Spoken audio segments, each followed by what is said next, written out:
Coba kawan bayangkan, seorang anak muda, cucu dari salah satu pengusaha paling berpengaruh di suatu daerah. Hidupnya berkecukupan, masa depannya terbuka lebar, dan keluarganya dikenal sebagai keluarga terpandang, bahkan termasuk ke dalam 9 naga. Tapi di suatu pagi yang seharusnya biasa saja, anak muda ini ditemukan terkapar bersimbah darah. Tubuhnya penuh luka tusukan. Pertanyaannya, bagaimana mungkin cucu dari keluarga besar ini menjadi korban pembunuhan brutal? Kali ini, mari kita telusuri kisah tragis yang mengejutkan banyak orang.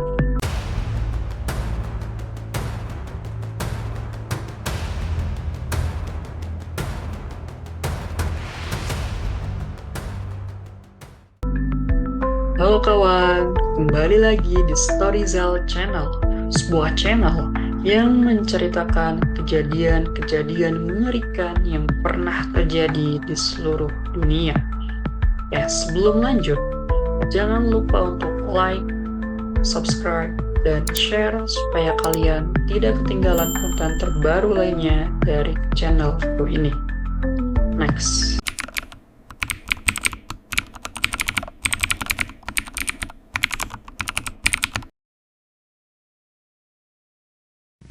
Joel Thanos. Nama lengkapnya adalah Alberto Benedict Joel Thanos. Ia adalah cucu dari Tony Thanos, sosok yang dijuluki sebagai salah satu 9 naga Sulawesi Utara. Sebutan bagi pengusaha-pengusaha besar yang sangat berpengaruh di Manado. Tony Thanos memiliki perusahaan konstruksi PT Marga Dwitaguna yang sejak 1993 telah menggarap lebih dari 100 proyek besar, dari mulai gedung, sekolah, jalan, hingga pelabuhan dan jembatan. Bisa dibayangkan gitu ya kawan, keluarga ini bukan hanya kaya raya, tapi juga punya nama besar di Manado. Nah, Joel sendiri adalah anak tunggal dari pasangan Nando Thanos dan Esti Anastasia Londa. Dari luar, kehidupannya terlihat sempurna. Tapi siapa sangka guys, justru nasib tragis menimpa dirinya.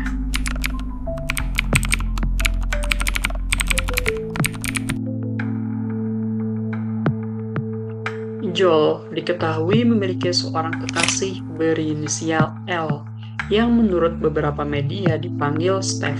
Di Instagram, akun Steph ramai diperbincangkan, tapi kini sudah terkunci guys.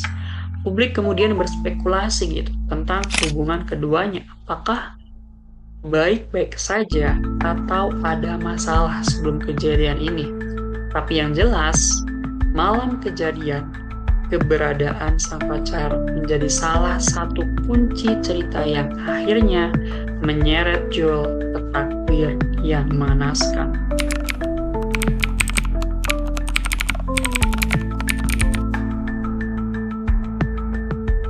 Minggu malam menjelang Senin dini hari, Joel bersama pacarnya makan di kawasan Megamas Manado. Setelah itu, mereka mampir ke rumah sang pacar untuk mengambil obat, lalu ke rumah teman mereka di kawasan Sario. Lalu kembali lagi ke rumah Joel di Sindulang, Kecamatan Tuminting, Kota Manado. Nah, setelah itu, tiba-tiba pacar Joel mengatakan ia ingin pulang ke rumahnya di Karombasan. Hingga diantarlah pacarnya Joel ini oleh teman Joel dengan menggunakan sepeda motor. Nah, sementara di rumah teman mereka di Sario tersebut, kedua tersangka berinisial EDS dan AMR sedang minum minuman keras, sedang miras sekitar pukul 04.30 WITA.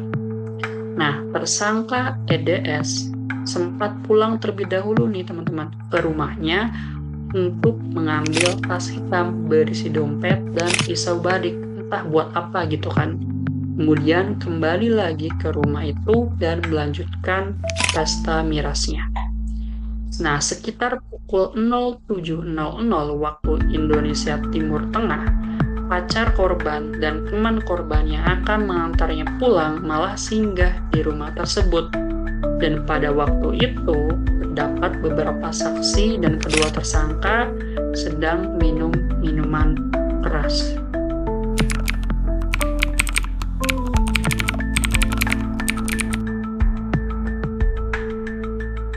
Nah, pada sekitar pukul 07.30 WITA, Joel datang mencari pacarnya yang ternyata masih berada di rumah tersebut. Ia pun masuk ke dalam, membuka pintu, dan tanpa sengaja, pintu itu mendorong tubuh Abdul yang berada di belakangnya, yang berada di belakang pas pintu tersebut.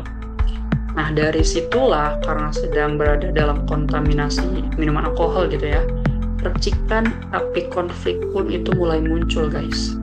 Abdul merasa tersinggung hingga cekcok pun tak terelakkan. Perkelahian terjadi, Joel melawan, Abdul pun emosi.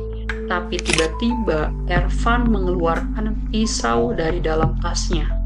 Dan dalam sekejap, ia menusukkan badik itu bertubi-tubi ke tubuh Joel. Dada, leher, punggung, hingga dagunya Joel. Joel yang sudah berlumuran darah berusaha keluar rumah, berpegangan di dinding, tatih menuju teras.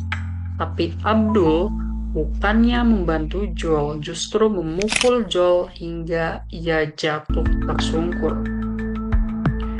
Teman-temannya pun panik, segera membawa Joel ke rumah sakit Bayangkara. Namun Tuhan berkehendak lain. Hanya berselang 30 menit setelah kejadian, pada pukul 8.10 pagi, Joel dinyatakan meninggal dunia. Nyawa seorang anak muda, cucu keluarga terpandang, terenggut dalam hitungan menit.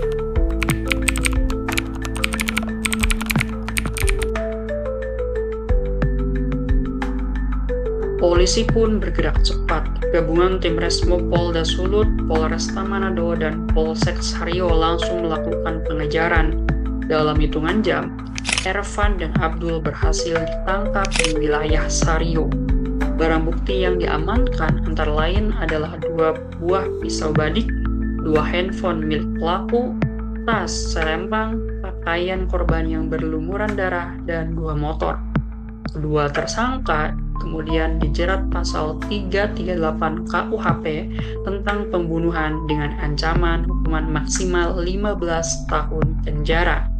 Tapi, benarkah hanya 15 tahun yang pantas untuk seorang pembunuh berulang kali ini?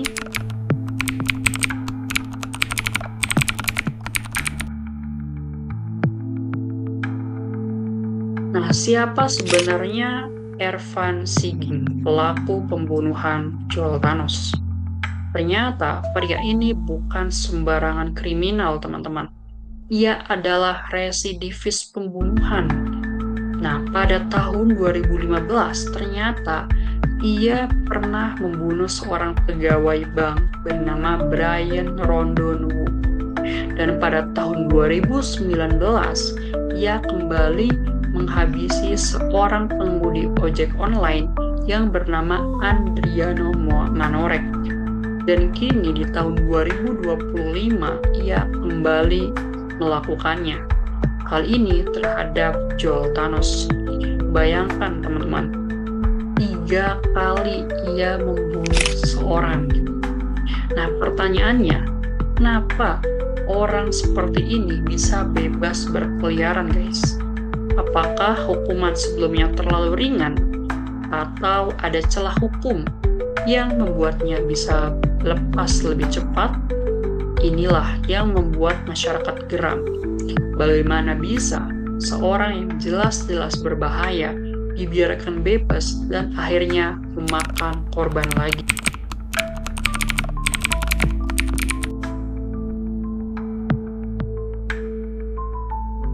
Di tengah duka, muncul sosok yang sangat kuat bernama Mei Ling Tampi, nenek dari Joel Thanos. Dalam ibadah pemakaman, dengan air mata ia menyampaikan pengampunan kepada pelaku. Ia berkata, "Kami sayang Joel, tapi Tuhan lebih sayang.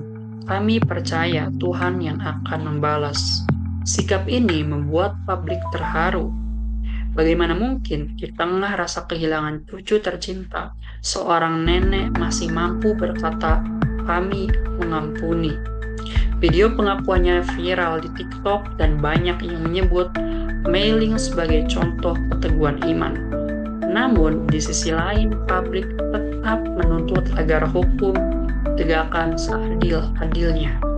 Kisah Joel Thanos menyisakan banyak pertanyaan. Bagaimana sistem hukum kita bisa membiarkan residivis pembunuhan keluar dan kembali melakukan kejahatan? Apakah hukuman 15 tahun cukup untuk seorang pembunuh yang sudah 3 kali menuntut nyawa? Tragedi ini juga menjadi pengingat bagi kita semua, teman-teman, bahwa status sosial, kekayaan, atau nama besar keluarga tidak selalu bisa melindungi seseorang dari takdir. Joel, seorang cucu dari pengusaha kaya raya, tetap saja meregang nyawa karena pertemuan singkat dengan orang yang salah. Dan dari sisi keluarga, kita belajar tentang pengampunan, teman-teman. Bahwa kebencian mungkin hanya menambah luka, tapi maaf bisa menghadirkan ketenangan batin meski pahit untuk dijalani.